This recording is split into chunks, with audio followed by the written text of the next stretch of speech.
Saïd. There's number 11. 18 juin 1974. Parkstadion, à Gelsenkirchen, en Allemagne de l'Ouest. Deuxième match du groupe B de cette Coupe du Monde de football, 65e minute. À la suite d'une déviation de la tête, Dusan Bajević inscrit d'une reprise de volée à bout portant le 9e et dernier but de la partie. Résultat, défaite 9-0 du Zaïre face à la Yougoslavie. Bajovic scores, and that's now 9-0, equaling the record highest score in a match in the World Cup finals by Hungary against Korea in 1954. Toutefois, afin de mieux comprendre l'importance derrière cette débâcle, revenons quelques années en arrière. Après s'être penché sur le contexte tant politique que footballistique entourant cette équipe du Zaïre, nous allons découvrir ensemble le parcours de cette équipe au sein de cette Coupe du Monde 1974, ainsi que les conséquences qui en découlent.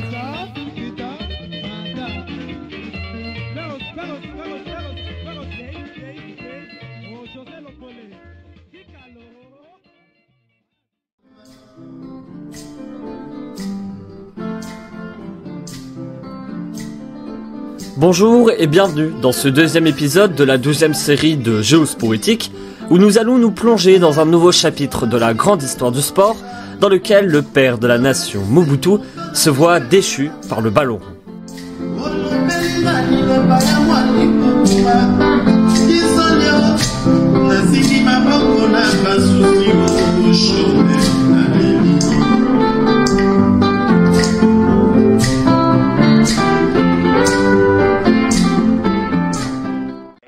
Chopping across the legs of players.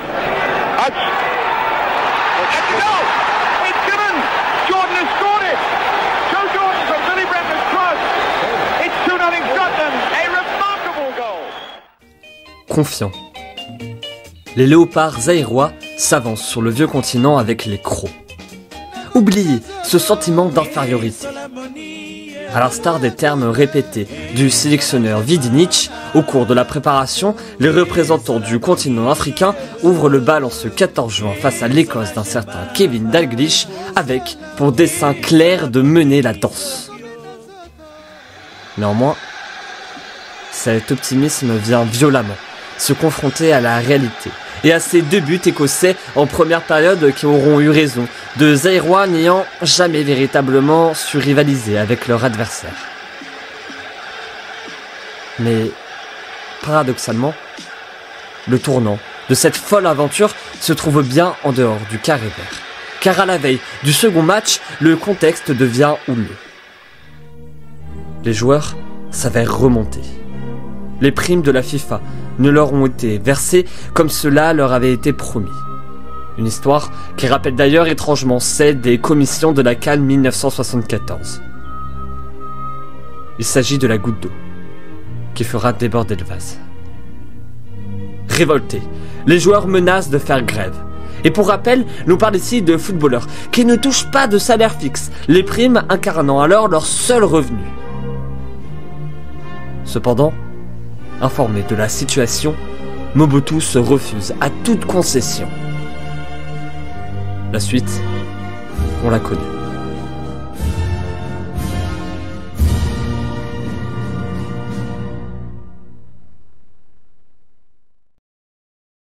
Saïd. There's number 11.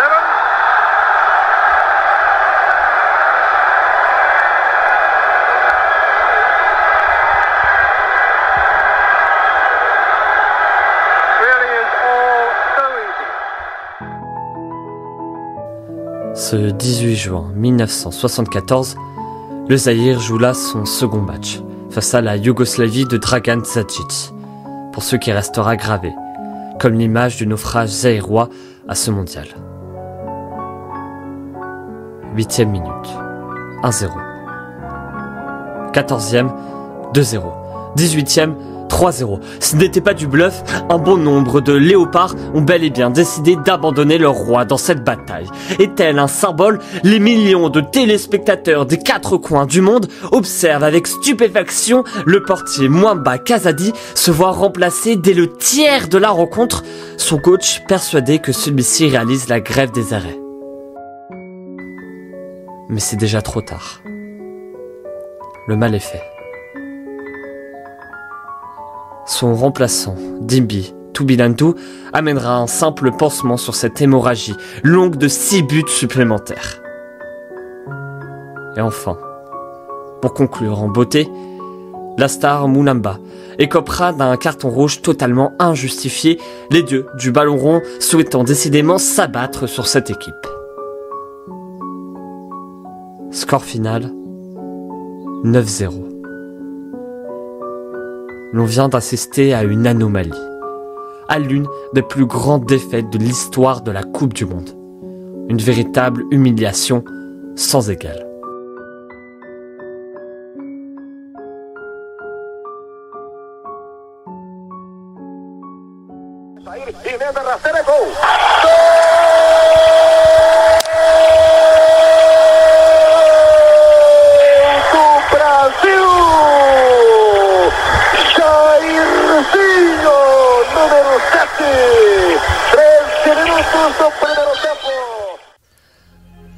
Pour Mobutu, la mortification se révèle sans égale et les menaces sur les joueurs pleuvent.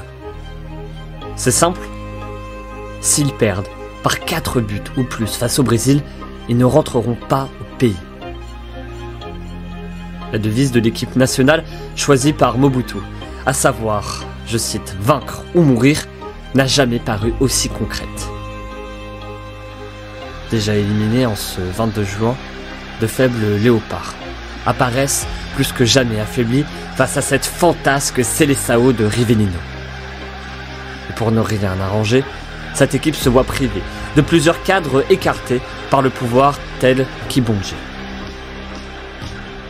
Maintenant, à eux de garder le score, coûte que coûte.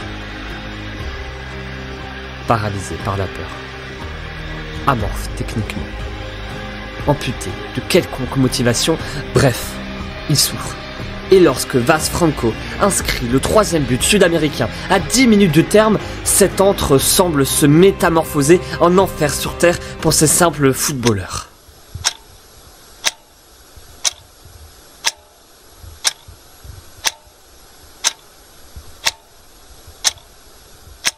Ça y est, ce chemin de croix est arrivé à son terme. Ce score final de 3-0, synonyme d'une libération. Mais pourtant, il ne s'agit ici que de l'incipit de ce calvaire.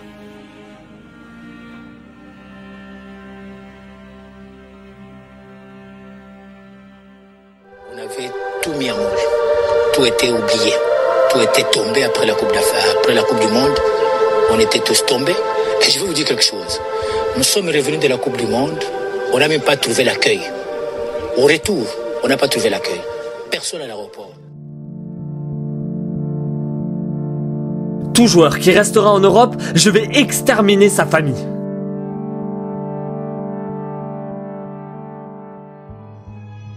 Des termes prononcés par le président Mobutu, qui parle d'eux-mêmes. Fini les rêves de ces amoureux du jeu. Fini la possibilité de rejoindre des écuries européennes. Non, tout cela, c'est fini. À leur retour au cœur de l'aéroport de Kinshasa, vidé à l'occasion de tout voyageur, les héros d'hier deviennent les parias d'aujourd'hui. La plupart des joueurs continuent dès lors leur carrière footballistique dans l'anonymat, quand d'autres rejoignent la vie civile ou tentent l'exil. Dites au revoir à cet âge d'or du football zaïrois, car à partir de maintenant, Mobutu ne tapera plus jamais dans un ballon. Mais cela ira même plus loin, même trop loin. Mutulumba refusera de remettre l'une de ses précédentes médailles à Mobutu. Et pour avoir dit non au père de la nation, Quelques nuits plus tard, à son domicile de Kinshasa où séjournaient sa femme et ses 3 enfants, ce dernier se verra agressé. L'un de ses fils abattu sous ses yeux. Lui, torturé, mutilé, puis laissé pour mort.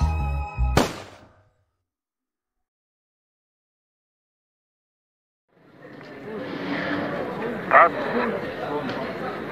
the new president of FIFA is Mr. de Havilland.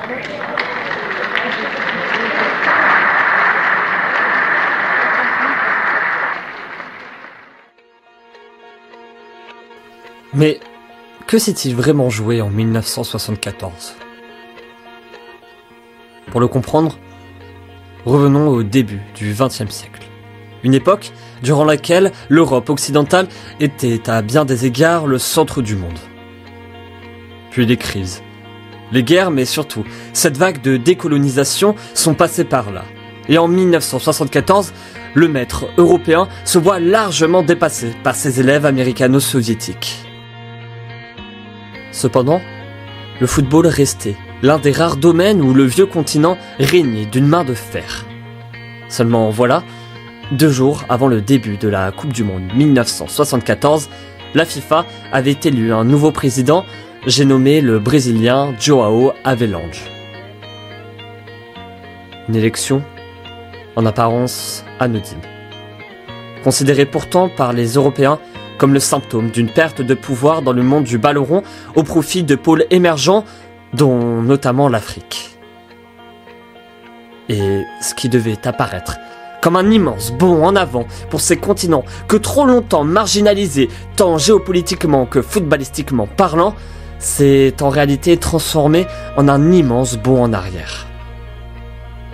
Car oui, cette performance du Zaïre a été largement perçue comme un échec, renforçant les stéréotypes négatifs sur le football africain et, plus généralement, sur la capacité des nations africaines à se mesurer aux grandes nations européennes.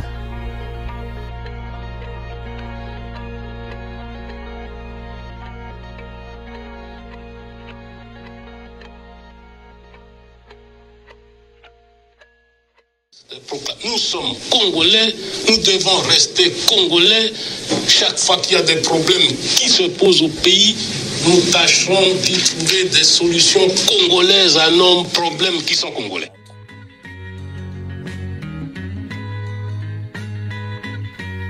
Il s'avère important de comprendre qu'au cours des années 60-70, un nombre croissant de pays africains gagnent en indépendance, le sport devenant comme l'un des principaux outils qui unifie les nations, les peuples sous un nouvel étendard. Et comme abordé de fond en comble au cours du premier épisode, les léopards s'apparentaient à la vitrine du régime Mobutu pour le meilleur, mais en l'occurrence ici pour le pire. Cette défaite, c'est la défaite de toute une politique, véritable source de cette désillusion nationale. Rendez-vous compte, du jour au lendemain, le père de la nation passe du pinacle africain à la risée du concerto mondial. Rendez-vous compte, cette jeunesse zaïroise, si importante aux yeux de Mobutu, qui voyait en l'équipe nationale un symbole de fierté ainsi que de réussite, se manifeste tombée d'une multitude d'étages. Autant vous dire que la propagande du régime autour du football s'est étrangement promptement arrêtée.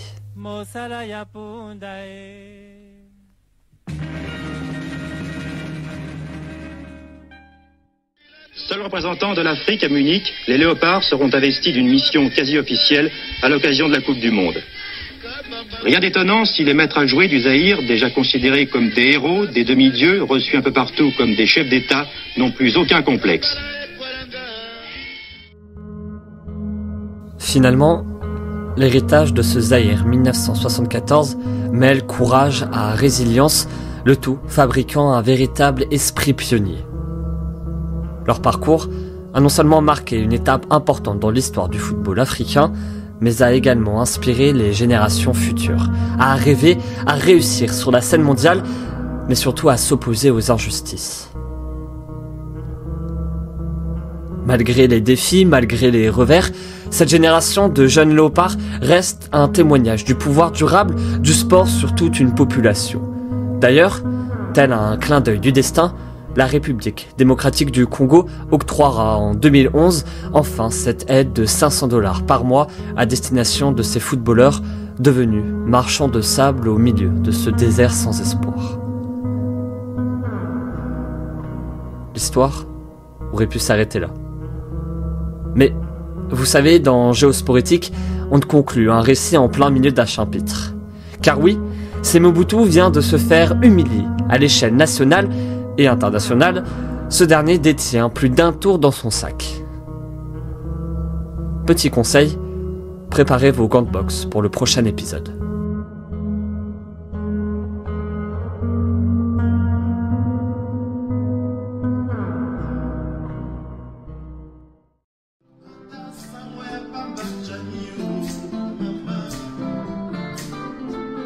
C'est ainsi que se termine ce deuxième épisode de Géosporétique, Zaïre 1974, de l'ombre nationale à la lumière internationale. La fin de cette année 1974, ainsi que toute l'atmosphère entourant ce fameux Rumble in the Jungle, c'est le thème du prochain épisode. D'ailleurs, pour ceux qui ne savent pas, ce podcast est entièrement produit par moi-même, Alexis Gallo, qui est un jeune étudiant de 18 ans. Moi, j'aime apprendre, analyser, écrire, raconter, débattre, parler de sport. En résumé, partager ma passion au plus grand nombre possible de personnes à ma manière. Et vous pouvez m'aider à atteindre cet objectif, notamment en partageant ce podcast auprès de votre entourage. Merci pour votre écoute et à bientôt.